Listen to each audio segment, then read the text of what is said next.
Morning good morning everyone. और आज हम लोग फिर से अगले टॉपिक की चर्चा करते हैं। इसके पहले हम लोग ने फ्रांस की क्रांति से संबंधित कुछ बातें पढ़ी थीं और कौन कौन से ऐसे कारक थे फ्रांस की क्रांति के संबंध में, और इसका डिटेल हम लोग ने देखा था। और आज जो हम लोगों को टॉपिक देखना है उसमें यूरोप में राष्ट्रवाद का निर्माण, और इसमें उदारवादी राष्ट्रवाद का अर्थ ये भी हम लोग देखेंगे। कुलीन वर्ग और नव मध्य वर्ग है, इन सब के बारे में आज हम लोग पढ़ेंगे, स्टडी करेंगे। तो सबसे पहले देखते हैं कि जो उदारवादी राष्ट्रवाद है आखिर ये है क्या है। सबसे पहले ये हम देखते हैं कि उदारवादी राष्ट्रवाद है क्या। तो उदारवादियों द्वारा शुरुआत की गई क्रांति 1848 में यथार्थ यही है कि जब कई यूरोपीय देशों में बेरोजगारी बढ़ रही थी तेजी से, भुखमरी और गरीबी का परिवेश था, तो इसको जो लाने का श्रेय दिया जाता है वो मध्यम वर्ग को दिया जाता था। मेन इसका ही योगदान था, मध्यम वर्ग का ही। और इसके फलस्वरूप जितने भी सभी देश हैं वहां पे धीमे धीमे परिवर्तन होना शुरू हो गया। और जब कहते हैं कि 1948 की क्रांति उदारवादियों की, तो क्रांति का अर्थ था कि राजतंत्र का अंत किया जाए और गणतंत्र की स्थापना की जाए। साथ में उदारवादियों द्वारा उस समय में संपादित जितने भी कार्य थे, राजनैतिक, सामाजिक, आर्थिक परिवर्तन, वो सब परिवर्तन कैसे कैसे हुए, किस प्रकार से हुए। तो यदि हम उदारवादियों के समय में 1848 के समय में राजनैतिक पोजीशन देखते हैं, तो उदारवादियों ने ऐसे राष्ट्र राज्यों के निर्माण की मांग पर जोर दिया जो संविधान, प्रेस की स्वतंत्रता और संगठन बनाने जैसे संसदीय सिद्धांतों का पर आधारित हो गया। और साथ में क्या हुआ, महिलाओं को राजनीतिक मताधिकार दिए जाने की मांग होने लगी। राजतंत्र का अंत करके गणतंत्र की स्थापना की गई। सार्वजनिक मताधिकार के आधार पर निर्मित जनप्रतिनिधि सभाओं का निर्माण के प्रयास आरंभ हो गए। और Germany, Italy, Poland, Austro Hungarian, ये सभी साम्राज्यों में उदारवादी मध्यम वर्ग के स्त्री पुरुषों ने संविधान की मांग को राष्ट्रीय एकीकरण की मांग के साथ में जोड़ दिया। लेकिन इसके साथ और भी चीजें हम लोग को देखनी पड़ेगी कि सामाजिक क्षेत्र में क्या परिवर्तन हुआ। जो कुलीन वर्ग था उसकी अपेक्षा मध्यम वर्ग के सभी क्षेत्रों में महिलाओं की भागीदारी बढ़ गई और महिलाओं को पुरुषों के समान दर्जा दिया जाने लगा।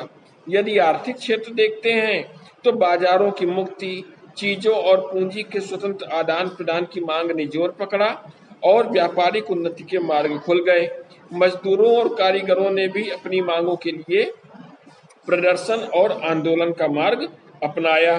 साथ में जो भूमि वाले किसान थे, भूमिहीन किसान थे, भूदास्ता थी, बंधुआ मजदूरी थी, इन सब का भी अंत कर दिया गया। तो इसीलिए हम इसको कहते हैं कि 1848 में कौन सी क्रांति हुई, उदारवादियों की क्रांति हुई।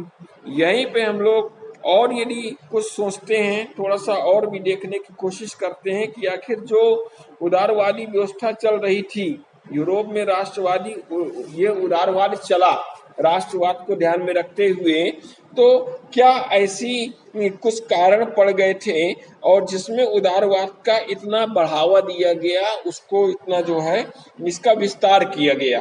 तो इसके लिए भी हम लोग थोड़ा सा चर्चा करेंगे इस बारे में कि यहाँ पे संस्कृत की मेन भूमिका थी, वहाँ की जो संस्कृति थी, क्योंकि बहुत सारे ऐसे देश थे जहाँ के अनेक भाग हैं, भाषाएं हैं, और वो कैंटनों में, छोटे छोटे कैंटनों में ये विभाजित थे।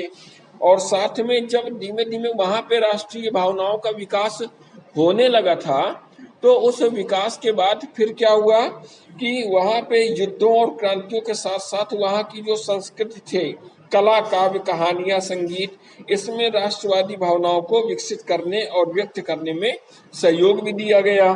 साथ में जो भाषा थी राष्ट्रीय भावनाओं के विकास में, इसको बढ़ावा दिया गया। रूसी कब्जे के बाद से जो पोलैंड में रूसी भाषा को जबरदस्ती वहां पे लाद दिया गया और सदस्यों ने राष्ट्रवादी विरोध के लिए भाषा को अपना हथियार बनाया गया। साथ में जो चर्च का आयोजन हुआ उसमें पुलिस का प्रयोग किया गया। पादरियों और बिशपों को जेल में डाल दिया गया।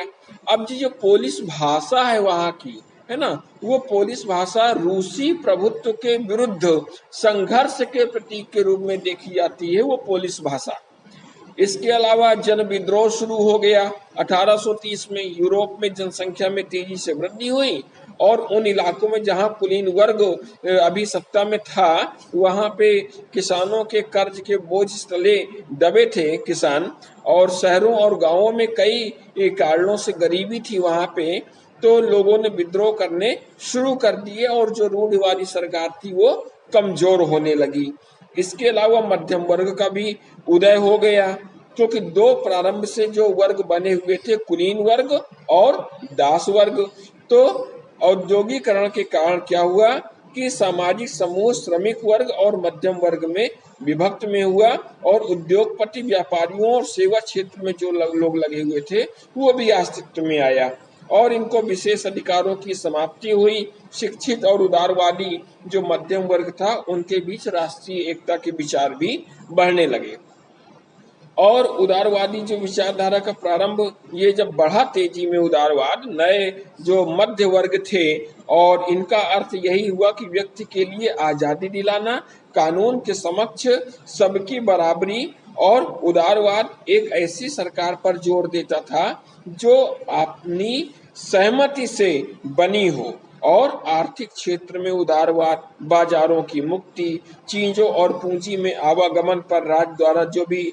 नियंत्रण लगाया गया हो उसके समाप्त करने के पक्ष में था, और नया व्यापारी वर्ग एक ऐसी आर्थिक नीति का पक्षधर था जो वस्तुओं, लोगों और पूंजी का आवागमन बाधा रहित होना चाहिए।